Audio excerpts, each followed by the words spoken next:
Do you sometimes feel heavy after eating? Are you wondering how you can lighten up with some proper ways of yogic diet? Then you are right in this exploration of yogic fasting. Different ways how to regulate your food intake in a harmonious way. Being balanced in our food intake is a foundational ability. So there is a variety of techniques we will explore in this session. We are, for example, looking at intermittent fasting, at juice fasting, as well as water fasting. So, three different areas, approaches to reducing our nutrient intake temporarily. So, this is the topic of our exploration, and it comes in the context of what we could call a spring clean, a seasonal way of releasing ourselves of toxins. There are so many benefits in lightening up, in alleviating ourselves, in reducing, and in this way eliminating certain toxins. One of the headlines of it is detoxification, a yogic form of detox. And there is a variety of approaches to that, both ancient and modern. In the traditional context, we see that yoga overlaps with Ayurveda. Yoga and Ayurveda are like sister sciences. And Ayurveda is a kitchen medicine related to a holistic and integrated well being.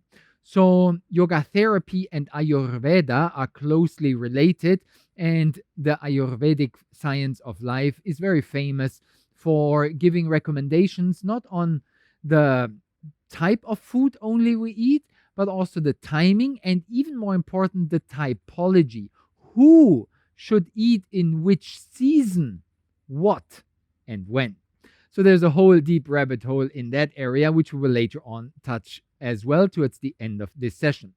But first, we will look also at some more modern approaches to holistic fasting. And one of the most famous ones, which is super widespread in the modern times, is the so called intermittent fasting. So, different scientists and experts are having different understandings and recommendations about intermittent fasting. So we'll just take a bird's eye first view on this topic and start with the most common basic understanding to reduce one's food intake to something like 6 hours, 10 hours maximum per day. So it's in many ways skipping one meal. And there's pros and cons in skipping breakfast and or skipping dinner. So it depends on your typology and maybe also on the season. So make the choice which feels aligned and right for your body. Intuitive eating is the name of the game. Are you a breakfast person, starving already by 9 o'clock? If you didn't have your first snack, you get hangry. Then maybe you shouldn't skip your breakfast. But it could be beneficial for you to just skip on the dinner. Maybe not 7 days per week, but regularly have your last meal in the mid-afternoon and then don't eat throughout the evening and go to bed on a light stomach. This is actually done also traditionally and classically, I want to say. So this is done, for example, in monastic practices such as the Buddhist path, where the monks and also nuns, lay people, when they live in a monastery, such as a Vipassana retreat center, they are actually reducing their food intake to breakfast and lunch. And Buddhist ordained monks and nuns are not eating anything solid after 12 noon in most of their lineages. That was recommended also by Gautama Buddha already 2,500 years ago, and it has survived ever since in this famous approach of meditation. I've been doing so many Buddhist Vipassana meditation retreats, and I've been experimenting a lot with that. And the experience shows that if you are having that very light diet in the afternoon, evening, at night you also have a very lucid sleep. So it is very supportive for lucid dreaming. And especially in a meditation retreat, if you've been meditating all day long, then you are very likely to continue your meditation at night. And there you get so many benefits from that. And you have a full restorative, rejuvenating, regenerating sleep. And you wake up not only recharged in your physical body, but also your mind gets super clear, sharp, and lucid. So many benefits on a psychological and spiritual level on about this intermittent fasting, no doubt about it. If you're keen on the more medical and physiological benefits of intermittent fasting, it's super easy to educate yourself. There's so many blog posts and YouTube videos out there. And in another future video, we'll also go deeper into a harmonious yogic perspective on intermittent fasting. One footnote to the kind of daily approach of intermittent fasting, one can also see that a fasting day per week is also a form of intermittent temporary fasting on a regular basis, reducing our nutrition intake. So choosing which day of the week is suitable for you, either during the weekdays or on the weekend. Every Saturday, every Wednesday, I'm not eating anything at all. I'm just drinking. So that is also very beneficial for the digestive system to give it a break. That's generally the benefit of intermittent fasting, that we are reducing the load, the, in a way, requirements that the digestive system has to deal with all that food intake in the process of metabolism, of taking in nutrients and eliminating waste products. That's pretty heavy duty for the digestive system. So it's very beneficial to give it a break on a daily basis and even on a weekly basis, allowing it to rest and do the maintenance tasks. So that bird's eye perspective on intermittent fasting.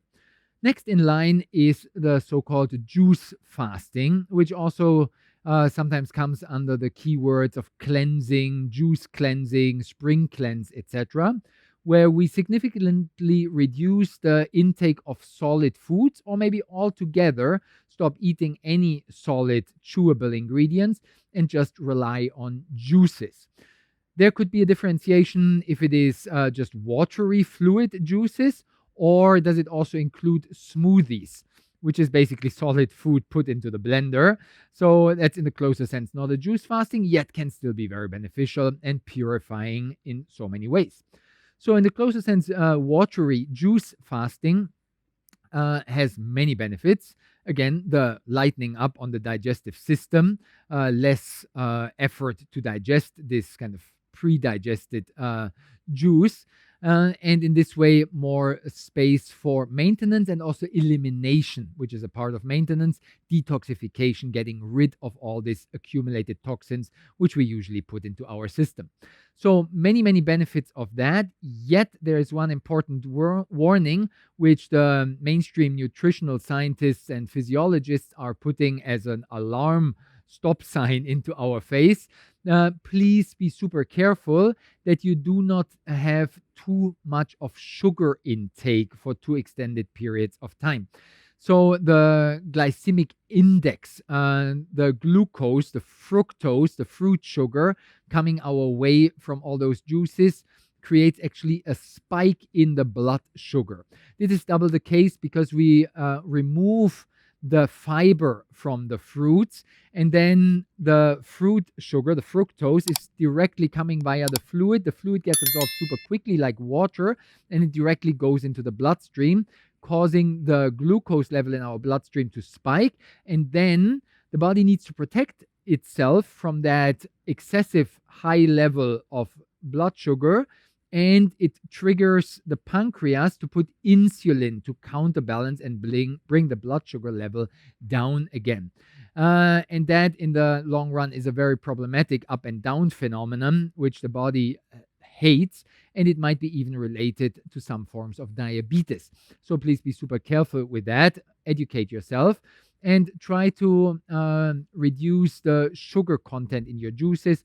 For example, water them down. And choose ingredients in your juices which are comparatively at least a little bit lower in the sugar levels. Okay, that in a nutshell on the juice fast.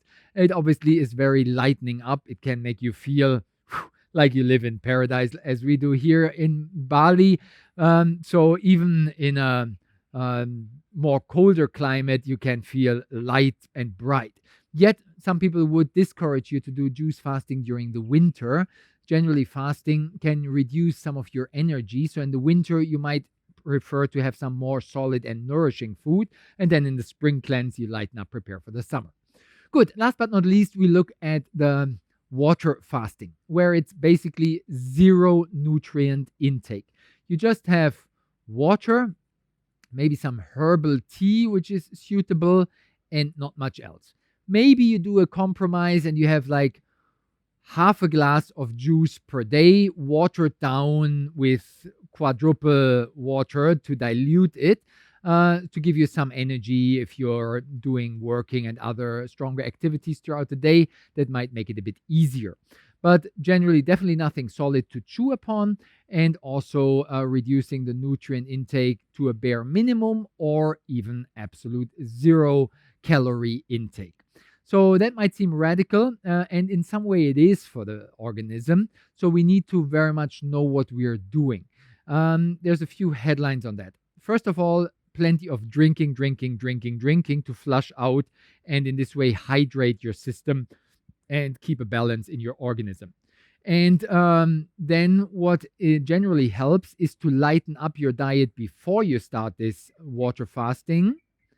And then in the first 1 to 3 days, it's super important to eliminate and cleanse your bowels. So frequently you start actually with a complete whole flush of your body via some substances like special Epsom salt, and other ingredients can be taken to flush out the whole intestine, to empty your bowels as a start off. And then throughout your fast, especially in the first 2 3 days, but then also periodically afterwards, if you go longer, it is highly recommended, if not to say a prerequisite, to do regular enemas. At least every second day, every third day minimum, to do an enema to cleanse your large colon, the large intestine, and flush out, cleansing the lower tract of your digestive system. Otherwise, you have reabsorption of toxins, which is very problematic, to say the least.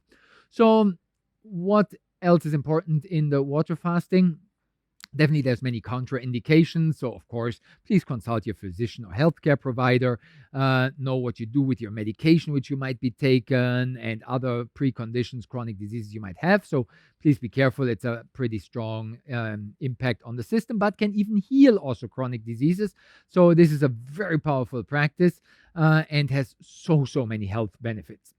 Other things, in a way, the most important ingredient, not the most, but in the end of the fast, the most important one is to have the easing back into solid food after your fast. That is super important. Even also on a juice cleanse, you don't want to go to for this steep contrast of eating barely anything, nothing, and then suddenly you're gonna have 2 T-bone steaks and some double portion French fries and a supersized Coke or whatnot. So obviously, break your fast wisely. But this is easier said than done, because the cravings are building over the days and maybe even weeks of your fast. And then the tendency and temptation is huge that you afterwards go into what is known in dieting as the yo-yo effect. You go from one extreme to the other, from zero intake to too much intake, and you overeat and binge yourself, stuffing with too much ingredients after a fast, which is in a way the worst idea you could have. So resist that temptation at all cost and have a gradual easing in, starting super duper slowly, gentle. Warm up your digestive system and you'll have a smooth transition. And then most importantly, actually, you have ongoingly, on a regular basis, a smooth and harmonious food intake. Fasting is great in its different forms: intermittent fasting, juice fasting, and the water fasting. They have so many benefits, but in a way, there's no sense if you go from hero, super healthy detox, to zero and you toxify and stuff yourself again with all the questionable ingredients. So the regularity on a harmonious diet is the name of the game. So consider even plant-based choices, lighten up, make conscious, intuitive dietary decisions, and live a healthy, harmonious life full of vibrancy and tropical radiance shining from your body. Thank you so much for joining that journey. Please share your experiences about different types of cleanses and fasts you did in the comments below so we can learn from each other. And I'm looking forward to explore with you future episodes of this truly transformative practice. Thank you so much and see you soon.